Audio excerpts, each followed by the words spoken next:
ஜோதிடம் பலவிதமாக பல பரிமாறங்கள் இருந்தாலும் ஆதி முதல் அந்தம் வரை பாரம்பரியத்தையே மையமாக கொண்டு பல ஆண்டுகளாக தன் அனுபவத்தை மக்களுக்காகவும் மாணவர்களுக்காகவும் வழங்கி கொண்டிருக்கூடிய எங்கள் பாசமிகு ஐயா கோட்டையூர் அவர்கள் இப்பொழுது சில ஜோதிட நுணுக்கங்களை பற்றியும் ஜோதிட விதிகளை பற்றியும் உங்களுக்கு கூறுவார். வாங்கய்யா. உங்களுக்கு இன்றைக்கி ஒரு ரத்தின சுருக்கமாக ஒரு சிறப்பான ஒரு கருத்தை நான் உங்களுக்கு சொல்ல விரும்புகிறேன்.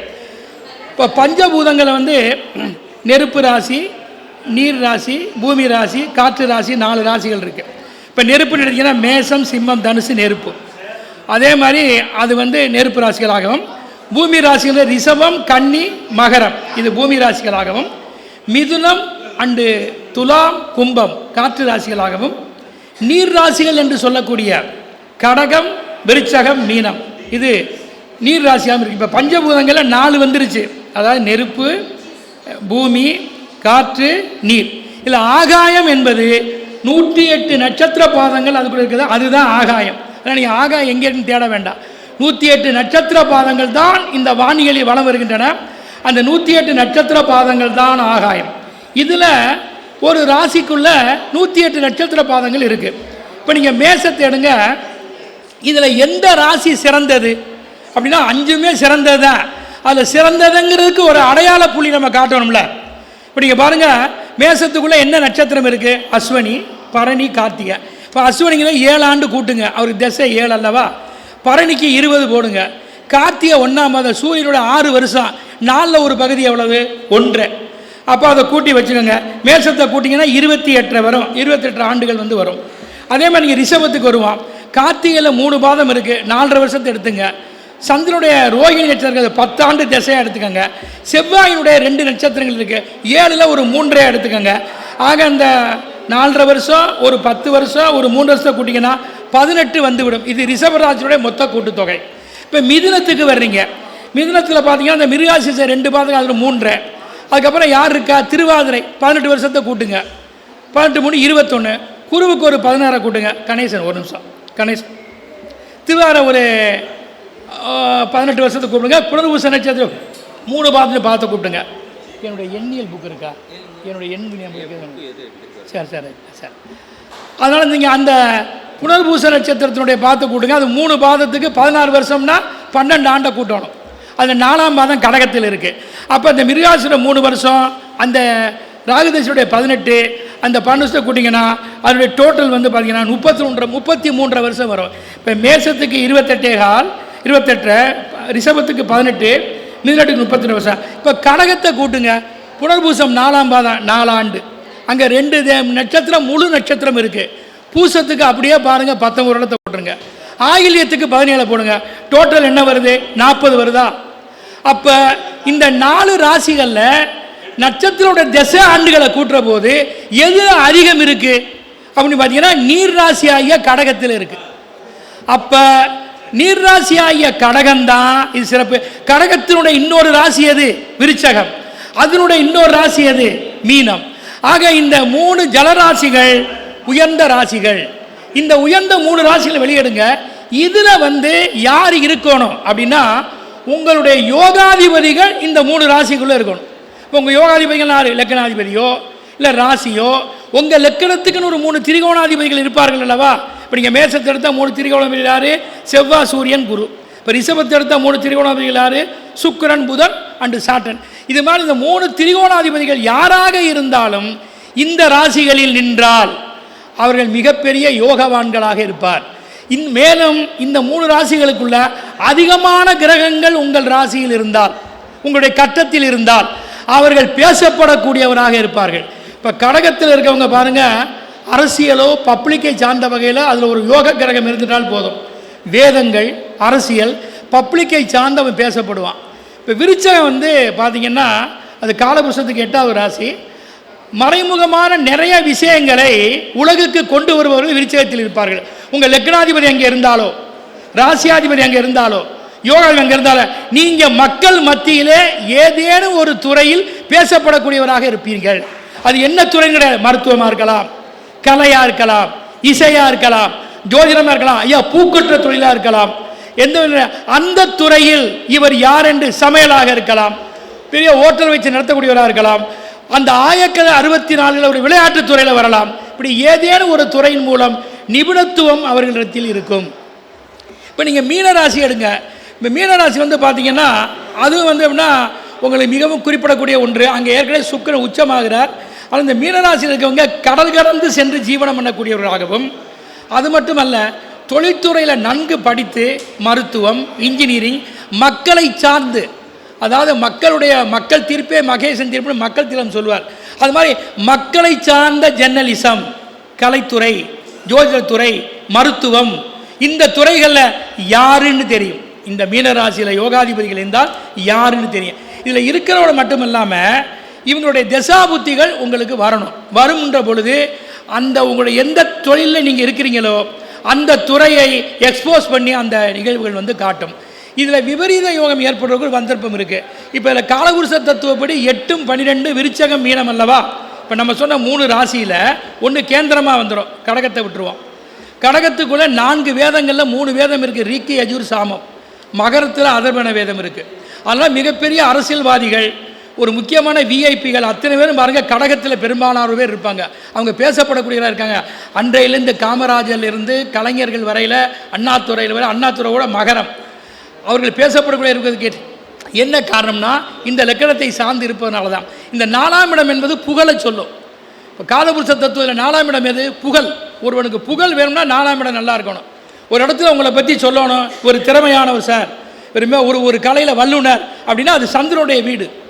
அப்போ அந்த புகழ் இருக்கணும். இன்னொன்று வேதங்கள் மற்றும் தெய்வீக நிலைகள், ஆன்மீகங்கள், பரிகாரங்கள் அத்துணையுமே கடகத்தில் இருக்குது. அப்படிப்பட்ட ஒரு இது அதில் இன்னொரு அந்த ரிக்கி, யஜுர், சாமம் தான் அதர்வண வேதம் மட்டும்தான் மகரத்தில் இருக்குது. இப்போ இந்த விருச்சகத்திலேயோ மீனத்திலேயோ விபரீத யோக கிரகங்கள் இருந்தால் இது எப்படின்னா நமக்கு காலபுருஷத்துக்கு இது 8, 12ஆம் இடம். இதில் விபரீத யோக கிரகங்கள் இருந்தால் அவனுக்கு விபரீத ராஜயோகம் மாறி அந்த கிரகங்கள் நன்மை செய்யும். இப்போ உங்களுக்கு கடகம் ஒருத்தருக்கு பாதகஸ்தானமாக வரும் அல்லவா. இப்போ துலாலக்கணக்கு கடகம் பாதகம்ல, ஆனால் கடகத்தில் முக்கிய கிரகம் இருந்தால் அந்த பாதகம் அடிபட்டு அந்த பாதகமே உங்களுக்கு சாதகமாக மாறும். அதே மாதிரி மகர லக்கணத்துக்கு விருச்சிகம் பாதகமாக வரும் அல்லவா. அங்கே பாதகத்தில் கிரகம் இருந்தால் பாதகம் இயங்காது, மாறாக சாதகமாக இயக்க வைப்பார். அங்கே இருக்கக்கூடிய எந்த கிரகங்களாக இருந்தாலும், அது முக்கியமாக பாபர்கள் இருந்தால் மிகப்பெரிய திறமையாளர்களாக வருவாங்க, சுபக்கிரகங்கள் இருந்தால் தாமதமாக வருவாங்க. இப்போ மீனம் உபயராசி. இப்போ கன்னிக்கு அது பாதகஸ்தானம் வரும் அல்லவா. ஆனால் மீனம் நம்ம சிறப்பு கிரகமாக இருப்பதனால அதில் முக்கிய யோக கிரகங்கள் உங்கள் லக்கணப்படி இருந்தால் அந்த பாதகஸ்தானம் கூட உங்களுக்கு சாதகமான பாவமாக கண்டிப்பாக மாறும். அதில் எந்த மாற்றம் கிடையாது. அதுக்கப்புறம் இந்த நட்சத்திரங்கள் இதுக்குள்ளே இருக்குது. அதாவது புனர்பூசம் 4, பூசம். இந்த புனர்பூசம் 4 இருக்கக்கூடிய ஒரு கிரகமோ கடகத்துக்குள்ளே, புனர்பூசத்தில் இந்த பூசத்தில் 2ஆம் பாதத்தில் இருக்கக்கூடிய 9 பாதத்தில் புனர்பூசம் 4, பூசம் 2 புஷ்கராம்ச புள்ளி நட்சத்திரமாகும். இதில் நீங்கள் பிறந்திருந்தால், இதில் உங்கள் யோக கிரகம் கரெக்டாக இருந்தால், இப்போ நம்ம முதல்ல கடகத்தை மட்டும் சொன்னோம். இப்போ இந்த கடகத்துக்குள்ளேயே புனர்பூசம் 4, பூசம் 2ல் பர்டிகுலர் கிரகம் இருக்குன்னு வச்சுக்கோங்க. அவன் இன்னும் இந்த நம்ம பேசப்படுறதை விட முக்கியமாக ஒரு விஐபியாக திகழ்வான். ஏன்னா அதில் எந்த கிரகம் இருக்கோ அவர்கள் பேசப்படக்கூடியவர்களாகவும் திறமையானவர்களாகவும் யோகாதிபதிகளாகவும் அதில் இருக்கக்கூடிய கிரக தசாபுத்தி வருகின்ற பொழுது கண்டிப்பாக நன்மைகளை செய்துவிடும். இப்போ பாதகாதிபதி கூட அதில் இருந்தானா பாதகத்தை செய்ய மாட்டார் அந்த கட்டத்துக்குள்ளே. அதே மாதிரி நீங்கள் விருச்சகத்தை எடுத்துட்டீங்கன்னா விசாக 4ஆம் பாதம், அனுச 2. இந்த விசாக 4ஆம் பாதம் புஷ்கராம்சம், அனுச 2 புஷ்கராம்சம். இதில் நீங்கள் பிறந்திருக்கலாம். இந்த நட்சத்திரத்தில் உங்களுக்கு முக்கிய கிரகங்கள் அங்கே நிற்கலாம். இப்போ 9 பாதம் இருக்குது. இந்த 2 குறிப்பிடக்கூடிய பாதம்.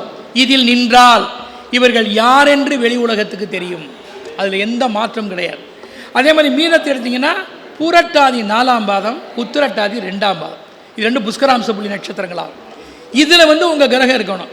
இப்போ உங்களுக்கு போடக்கூடிய பஞ்சாங்க புள்ளி நரநாராயண உத்திரட்டாதி 2ஆம் பாதம் தான். இப்போ அவருடைய பஞ்சாங்கத்தை நம்ம எல்லா ஜோதிடரும் வச்சுருக்கிறோம். சீனிவாசா பஞ்சாங்கத்தை அவருடைய நிறைய விழாக்களை நான் பேசியிருக்கேன். ரொம்ப நல்ல ஒரு சிறப்பானவர், ஜோதிடம் தெரிந்தவர், பஞ்சாங்காசிரியர் மட்டும் கிடையாது. அவர் அந்த புஷ்கராம்ச நட்சத்திரத்தில் பிறந்தவர் தான். அதே மாதிரி பூரட்டாதி 4ஆம் பாதமும் உத்திரட்டாதி 2ஆம் பாதத்தில் ஒரு கிரகம் மீனத்தில் நின்றால் கண்டிப்பாக அவர்கள் யார் என்று வெளி உலகத்துக்கு தெரியும். என்னதான் ஒருவன் கஷ்டப்பட்டாலும் ஒரு காலத்தில் அவன் உங்கள் முன்னாடி பேசப்படக்கூடியவனாக இருப்பான். அதில் எந்த மாற்றம் கிடையாது. அதுக்கப்புறம் பார்த்தீங்கன்னா இந்த உங்களுக்கு எந்த கிரகங்களுமே இந்த கடகம் விருச்சகம் மீனம் இருக்கக்கூடிய அதிகமான கிரகங்கள் இருந்தால் அவன் மிகப்பெரிய ராஜோ கிரகத்தை சேர்ந்தவர்கள். இல்லை கேந்திர திரிகோணாதிபதிகள் என்று சொல்லக்கூடிய கிரகங்கள் ஏதேனும் ஒன்றோ இரண்டோ இந்த 3 ராசிகளுக்குள் கண்டிப்பாக இருக்க வேண்டும். அதில் எந்த மாற்றம் கிடையாது. அது நீங்கள் வந்து மெயினாக பார்த்துக்கிடுங்க. இப்போ நம்ம இளைய தலைமை விசைய கூட சொல்லிக்கிட்டு இருக்கோம். அவர் இந்த கடகத்தை சேர்ந்தவர் தான். கடக லக்கணம் கடக ராசியவே சேர்ந்தவர். கரெக்டாக பூச நட்சத்திரம் 2ஆம் பாதத்திலே பிறந்தவர். நான் அவரை பற்றி உங்களுக்கு சொல்லணுங்கிற அவசியம் கிடையாது. அதனால் என்னென்னா இப்படி நிறைய புகழ் பெற்றவர்கள் இருக்காங்க. இப்போ ரஜினிகாந்த் கூட பார்த்தீங்கன்னா தன்னுடைய பெயரை 28 வச்சுருப்பார். அந்த 28 எங்கே இருக்குன்னு நினைக்கிறீங்க? காலபுருஷ தத்துவத்தில் 28ஆம் நம்பர். புனர்பூச 4ஆம் பாதம் தான் 28வது எண். இப்போ நான் வந்து என்னுடைய எண்ணியலில் 9 கிரகங்களுக்கு 9 எண்களை உள்ளடக்கியிருக்கிறேன். அப்படி வர்றபோது 28வது நட்சத்திர பாதம் எங்கே இருக்குன்னு நீங்கள் நினைக்கிறீங்க? 3 ராசிக்கு 39 27 பாதத்தை கழிச்சிருங்க. கடகத்தில் வரக்கூடிய புனர்பூசம் 4ஆம் பாதம் தான் 28வது எண். அந்த எண்ணில் தான் நடிகர் இவர் ரஜினிகாந்த் இருக்கிறார். இப்போ இந்த 28 என்னன்னா அவர் ஏற்கனவே உங்களுக்கு தெரியும், அவருடைய ஜாதகம் வந்து சிம்ம லக்கணம். சிம்ம லக்கணத்துக்கு 3 யோகாதிபதிகள் யார்? திரிகோணாதிபதிகள் சூரியன், குரு, செவ்வாய். அவருக்கு சூரியன் 4ல், செவ்வாய் உச்சத்தில் மகரத்தில், 7ஆம் லக்கணத்துக்கு 7ஆம் கும்பத்தில் வந்து அவருக்கு வந்து குரு பகவான். இப்போ இந்த 28ங்கிற நம்பர் சூரியனுடையது. அந்த 28 எந்த எண்ணால் வருது? புனர்பூசம் 4ஆம் பாதத்தால் வருது. அதனால் அந்த 28க்கு ஒரு மகிமை. குருவுடைய நட்சத்திரம், சூரியனுடைய நம்பர். இந்த இடத்த பார்க்குறவங்க யார்? செவ்வாய் உச்சம் பெற்று பார்க்குறார் 3. 4வது இந்த நட்சத்திரத்துக்கு ஓனர் யார்? இன்னொரு யோகாதிபதியாகிய குரு. ஆக இவருடைய அனைத்துமே ஒன்று சேர்ந்த கலப்பாக இருப்பதால் அவர் மக்கள் மத்தியிலே இன்றைக்கி ரஜினிகாந்த் திகழ்கிறார் என்றால் அந்த 28வது எண்ணில் அவர் இருக்கிறனால தான். அதை நீங்கள் வந்து கண்கூட பார்க்க வேண்டும். அது மாதிரி பூச 30வது நம்பரில் உங்கள் பேர் இருந்தால், நிறுவனம் இருந்தால், 28ல் உங்கள் பேர் இருந்தால், நிறுவனம் இருந்தால், நீங்கள் சிறப்பாக பேசப்படுவார். உங்களுடைய மொபைல் நம்பர் கூட இருக்கலாம், வண்டி நம்பர் கூட இருக்கலாம், சீக்ரெட் நம்பர் இருக்கலாம், உங்களுடைய கணக்கு நம்பர்கள் இருக்கலாம். அனைத்துமே உங்களுக்கு ஒரு குபேரனை போல வளர்ச்சியை தரக்கூடிய எண்களாக இருக்கும். இதே நீங்கள் விருச்சகத்தை எடுத்துட்டீங்கன்னா 64 வருவது, 66ஆம் நம்பராக உங்களுடைய மொபைல் நம்பரோ மற்றும் எண்களோ முக்கிய உடைமைகளோ இருந்தால் கண்டிப்பாக நீங்கள் பேசப்படக்கூடிய இருப்பீர்கள். மீனத்தை நம்ம எடுக்கின்ற பொழுது பார்த்தீங்கன்னா 100, 102 எண்களுக்குள்ள உங்களுடைய தொழில் நிறுவனங்கள் அமைந்தால், உங்களுடைய முக்கிய உடைமைகள் அமைந்தால் நீங்கள் யார் என்ற ஒரு வளர்ச்சியை கண்டிப்பாக தேர்வு செய்யல் என்பதை உறுதியாக தெரிந்து கொள்கிறேன். அதனால் நீங்கள் ஒரு ஜோதிடம் கண்டிப்பாக ஒரு சிறப்பானது. ஜோதிடத்தோட எண்ணியலும் தெரிந்து கொள்ள வேண்டும்.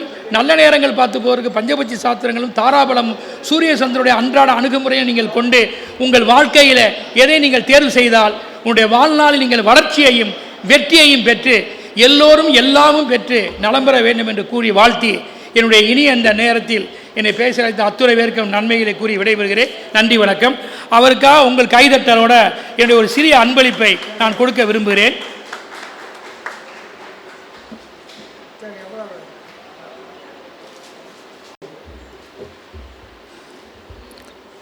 அருட்பெரும் ஜோதி தனிப்பெரும் கருணை. எல்லா வல்ல இறைவனை வேண்டி, எம்பெருமானை வேண்டி, அற்புத கீர்த்தி வேண்டி, ஆனந்த வாழ்க்கை வேண்டி, நற்பொருள் குவிதல் வேண்டி, நலமெல்லாம் பெருக வேண்டி, கற்பக மூர்த்தி தெய்வம் களஞ்சியம் திருக்கை சென்று பொற்போதம் பணிந்துவார் பொய்யில்லை கண்ட உண்மை. அர்த்தநாரிசு வழியில் அம்மன் ஒடுக்கம், அரகர வடிவில் திருமால் அடக்கம், பிரம்மன் இருப்பது சிவனது வலப்புறம், சோமாஸ்கந்த வடிவில் முருகன், உமாமகேஸ்வரம் கொண்டது கணபதி, சூரிய சந்திரர்கள் அவனது விழிகள், பஞ்சபூதங்கள் அவனது வடிவம், எந்நாட்டவர்க்கும் இறைவன் சிவனே, எல்லோருக்கும் தந்தையும் தாயும் அவனே, குலம் தரும் செல்வம் தந்திடும், நீள் விசும்பரலும் நலமோடு பெருநலம் அளிக்கும், பலம் தரும் மற்றும் தந்திடும், பெற்ற தாயினும் ஆயின செய்யும், நலம் தரும் சொல்லை நான் கண்டு கொண்டே நாராயணா என்னும் நாமம், ஆயக்கலை 64 அதிபதியாக இருப்பவளே, உலகமெல்லாம் பணிகின்ற கலைமகளே, அஷ்டலட்சுமி அருள் புரிய இஷ்டமித்ரி இருங்குனைய எல்லோரும் எங்கள் இல்லம் வந்து சேரட்டும். 18 சித்தர்களுடைய பாதம் கொட்டி நந்தி அகத்தியர் மூலர் புன்னாக்கீசர், நற்றவத்து புலத்தியர் பூடை கண்டர், நன்றிடை காடர் போகர் புலிகை ஈசர், கருவூரார் கொங்கனர் காலாங்கி சிந்தி அழுகு அகப்பெயர் பாம்பாட்டி, தேரையரும் புதம்பெயரும் சட்டை நாதரும் செந்தமிழாலே சித்தர்கள் 19 திருப்பாதம் போற்றி வணங்குவோமே. எல்லா வல்ல இறைவனையும் அருட்பெரும் ஜோதியையும் வேண்டி, எங்கிருந்து கேட்டாலும் இறை வேண்டி தொழுதால் அங்கிருந்தே கொடுக்க அருட்பெரும் ஜோதியை வணங்கி என்னுடைய வாழ்த்துக்கள் பெறுகிறேன். இந்த அஸ்வின் பக்தி சேனல் ஓராண்டு நிறைவு விழாவாக இந்த விழாவிலே நாங்களே கலந்து மிக பெருமை அடைகிறேன். இந்த நிகழ்ச்சிக்கு முத்தாய்ப்பாக இருக்கக்கூடிய நம்முடைய அஸ்வின் அவர்களும், அவருக்கு துணையாக தளபதியாக ஜோதிடத்தில் மிகப்பெரிய ஒரு உற்று துணையாக இருக்கக்கூடிய நம்முடைய சீதாராமன் ஐயா அவர்களையும், ஜானகி சீதாராமன் ஐயா அவர்களையும், அவருடைய இல்லத்து அரசியலையும் நான் மனமார வாழ்த்துக்களை தெரிவித்துக் கொள்கிறேன். ஓராண்டு என்பது நாம் ஒரு குழந்தையை பெற்றெடுக்க எவ்வளவு சிரமப்படுகிறோம், அது மாதிரி ஓராண்டு அவருடைய தன்னுடைய திறமையில இந்த துறையில அடியெடுத்து இன்னைக்கு வந்திருக்கார் என்றால் ஒரு பிரசவம் மாதிரி குழந்தை வெளியே வருவது போல் இந்த அஸ்வின் ஓராண்டில் ஒரு வெற்றி வாகை சூடி வெளியே வந்திருக்கிறார். சாதாரண விஷயம் அல்ல.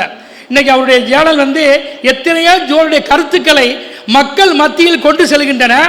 எல்லோராலும் பேசப்படக்கூடிய, அஷ்டதிக்கு பாலகர்களாலும் பஞ்சபூதங்களாலும் பேசப்படக்கூடிய அளவுக்கு அவருடைய அஸ்வின் அஸ்ட்ரோ பக்தி சென்றிருக்கிறது.